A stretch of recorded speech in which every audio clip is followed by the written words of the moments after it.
Notre méditation de ce matin va nous emmener dans le livre de Matthieu, chapitre 16, là où Jésus s'est entretenu avec ses disciples au sujet de ce que les autres, les gens du dehors, pensent de lui. Et eux-mêmes, qui sont ses disciples, qu'est-ce qu'ils pensent de lui, qu'il est. Ils ont répondu, certains disent que tu es Élie, d'autres, tu es Jérémie ou l'un des prophètes. Il dit, et vous, qui dites-vous que je suis, moi le Fils de l'homme? Et Simon-Pierre, poussé par le Saint-Esprit, a répondu en disant ceci, tu es le Christ, le Saint de Dieu. Et Jésus lui a répondu en disant, tu es heureux, Simon. Sache que ce n'est point la chair et le sang qui t'ont révélé cela. Mais c'est mon Père qui est dans les cieux qui l'a fait savoir. Moi aussi, je dis, tu es Pierre, je sais Pierre, je bâtirai mon église. Et les portes du séjour des morts ne prévaudront pas contre elle. Ce que tu liras sur cette terre sera lié dans les cieux. Ce que tu délieras sur cette terre sera délié dans les cieux. Donc il est important pour nous, enfants de Dieu, de connaître le Dieu que nous servons. C'est très important. On ne peut pas suivre ce grand roi, ce grand Dieu, et prétendre être ses disciples et ne pas le connaître. C'est une erreur grave. Si nous n'apprenons pas à connaître l'Éternel,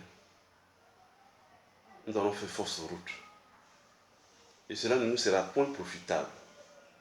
Dans la mesure où nous avons besoin de connaissance. Il a dit dans Osée 4, 6, faute de connaissance, mon peuple périt. La connaissance de Dieu est primordiale.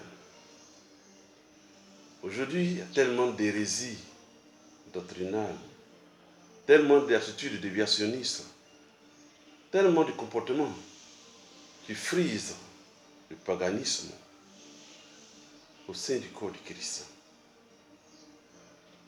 Et si, dans ce tohu-bohu, dans ce cafouillage spirituel, si tu n'as pas la connaissance de Dieu, ce sera fait de toi. Tu ne pourras pas évoluer avec le Seigneur. Tu dois connaître le Dieu que tu sers.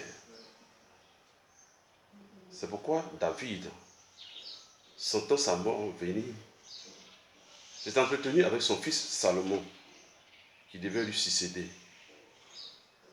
Il a dit, et toi Salomon, mon fils, connais le Dieu de ton père et sers-le d'un cœur sans partage. Car l'Éternel discerne toute intention.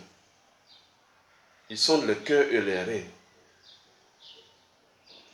Si tu l'abandonnes, il t'abandonnera pour toujours. Nous devons connaître l'Éternel. Et la connaissance de l'Éternel se fait au travers de la prière, la méditation de sa parole, l'intimité. Merci.